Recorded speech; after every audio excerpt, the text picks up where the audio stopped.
Friends, it's Gwen. Welcome back to my channel. Today I'm here to share my June reading wrap up with you, but I'm going to be sharing some stats from May and June. So let's go ahead and jump into my TBR check-in. So in the month of May, I did not make a TBR, so I don't really have a check-in there. For June, I said I was going to read Eleanor and Gray, The Last Letter, Someday Someday, The Girl He Used to Know, Teach Me, Meet You in the Middle, One Last Stop, The Adventures of Sherlock Holmes, Malibu Rising, The Last Thing He Told Me, and Cheat Day. And of all of those books, I am happy to report that I completed all of them -2. So that's what my TBR check-in looks like. Now let's go ahead and jump into my reading goals. Here's what I've completed so far, but I still need to read 3 more classics, 3 more book of the months, and 1 more of those backlist titles that I put on my TBR at the beginning of the year.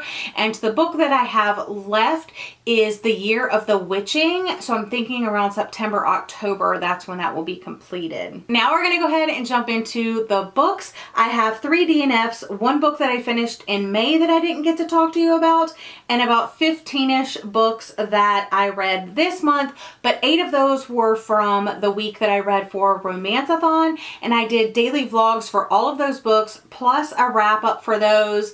And yeah, so if you want more of my in-depth thoughts on those, check out my reviews, check out those vlogs, and check out that wrap up. Okay, let's go ahead and start with the book that I actually read in May. I was reading this at the end of May, but I had to do my wrap up early, so I didn't get to talk to you guys about this. So People We Meet on Vacation by Emily Henry was obviously one of my most anticipated books of the year. I ended up absolutely loving this story, even more so than Beach Read, although it has been a year since I read Beach Read, so I'm not 100% sure, but I really liked this one. I rated it 5 out of 5 stars. This is a friends to lovers romance story, and it's told over the course of 10+ summers. So you have our main characters that have known each other for a very long time. They met in college, and every single summer they have gone on a vacation. And at the beginning of the novel, you realize that something happened to their friendship that maybe like brought them apart,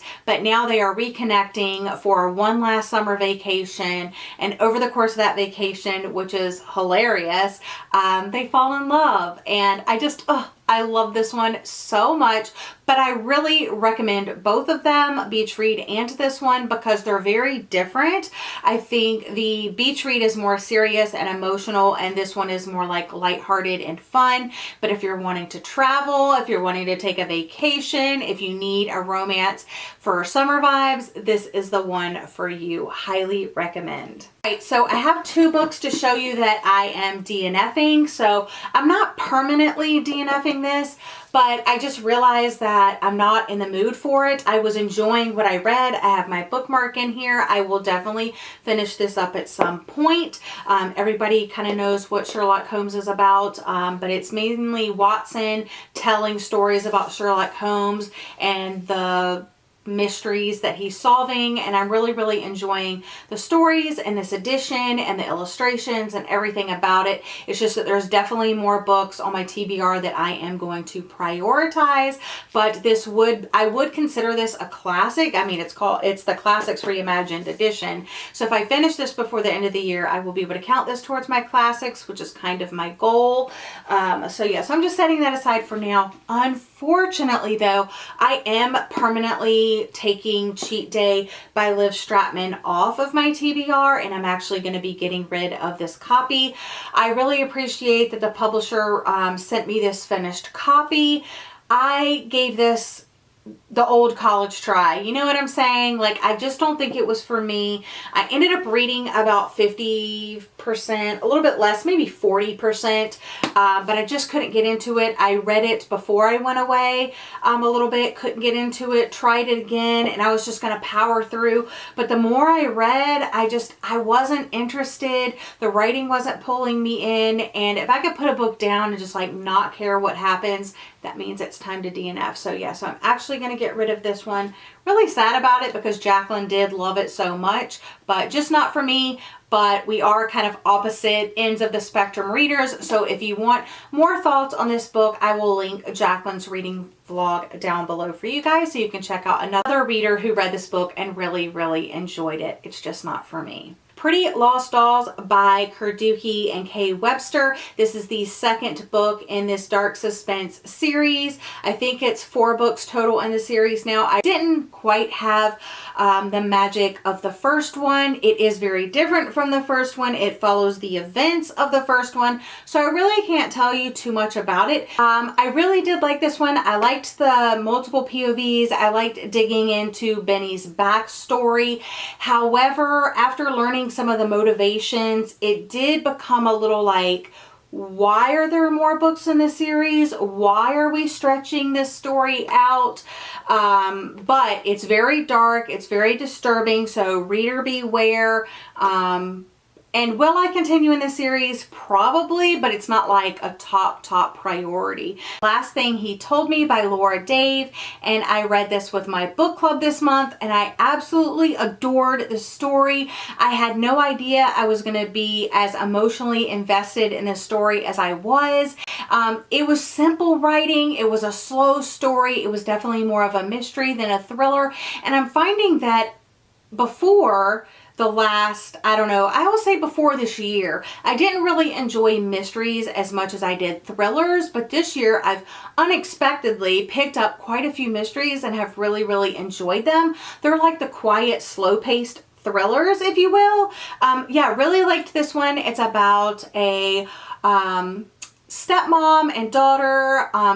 She marries this guy and he disappears for whatever reason, but he leaves behind a note to protect his daughter.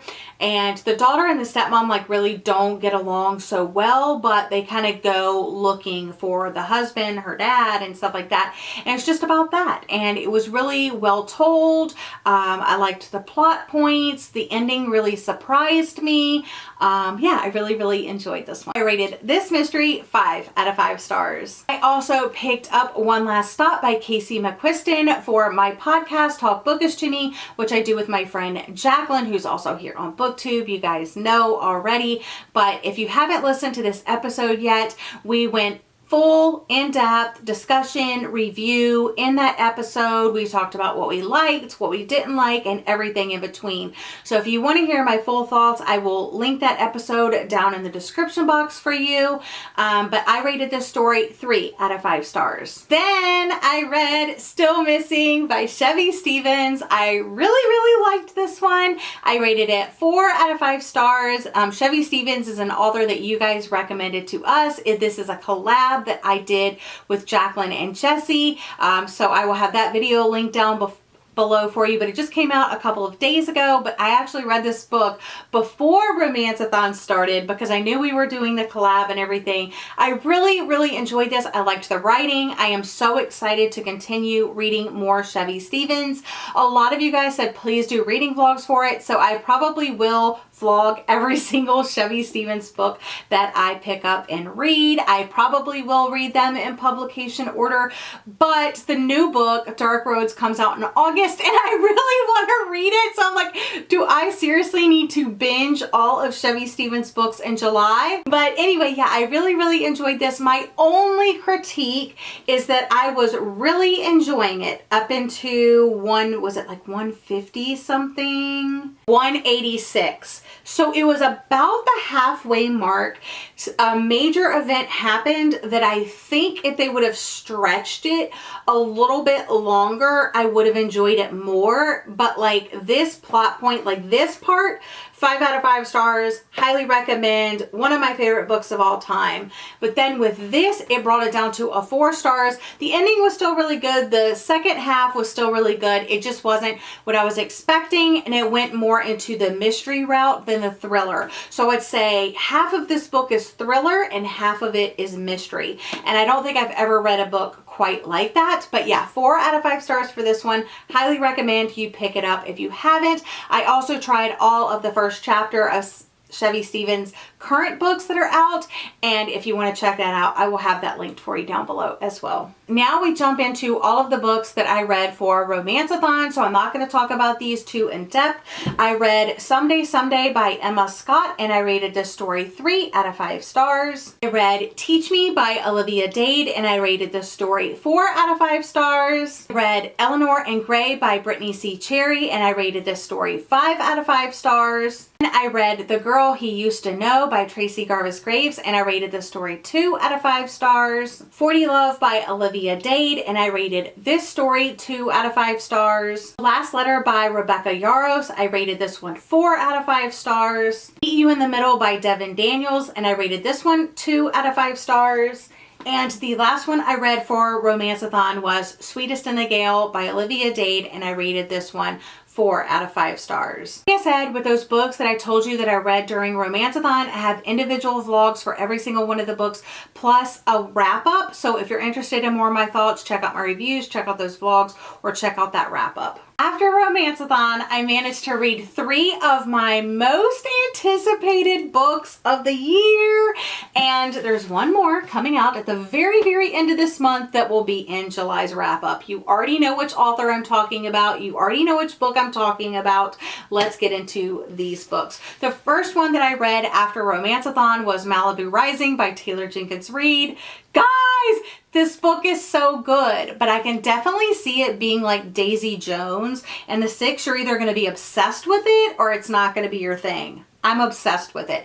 I rated this story 4.5 stars just because there's kind of like 2 parts to the story. There is the part set in the 1950s, which is when the Riva siblings' parents meet to get together, start dating, get married, start having kids and all of that, and you get to see that. And I think that is so freaking cool. I love those flashback chapters. And then you get to see kind of like the Riva siblings grow up, but the main plot of this story is there is a party going on at Nina's house. It happens every summer, and there's no invite sent out. It's just basically you are invited if you know when it is and where it is, and you just show up.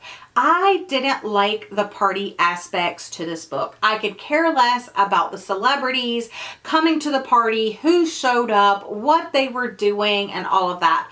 I just loved, absolutely loved this family. I loved hearing about the parents. I loved hearing about the siblings and where they were now and their messy childhoods, and the family restaurant, and just Malibu in general in the 80s. I have a huge soft spot in my heart for the 80s, so this was totally my vibe. I absolutely loved it. Like I said, 4.5 stars because I really didn't care about the party. It's like leading up to the party, it was great. It's just like the actual party scenes, I could really care less about. Everything that was happening with the Riva siblings at the party, loved that, but everything else I couldn't care less. But yeah, absolutely highly recommend this. I do have a Taylor Jenkins Reid ranking video coming out soon, so I will also obviously be talking about this one in that video. And I read The Maidens by Alex Michaelides, and sadly this one did not work for me. I rated this one 3 out of 5 stars. It's definitely more of a mystery than a thriller. It's about a woman who has lost her husband, so she's dealing with a lot of grief, and she still isn't over that. But her niece, who is at Cambridge University, calls her kind of frantic as there's been a girl found stabbed to death. And she's thinking that it's her friend. And so the aunt goes to Cambridge. She used to go to Cambridge, so she's an alumni. She goes there and stays with her niece, and she's trying to figure out possibly who is responsible for this murder. And then over the course of the story, there is another murder, so things get a little bit more mysterious.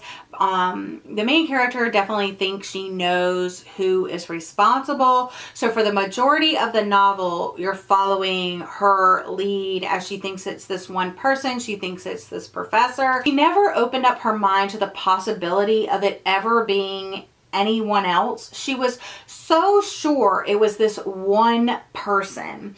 And I think that's what bothers me about this, is that she never even entertained the idea, you know. The last book that I read this month is Hairpin Bridge by Taylor Adams, which is the author of No Exit, my favorite thriller of all time. Unfortunately, this one did not work for me either. I rated this one 3 out of 5 stars. Hairpin Bridge follows Lena as she is trying to discover what exactly happened to her sister, her twin sister, on Hairpin Bridge. 3 months ago, Cambry jumped from the bridge and her death was ruled a suicide.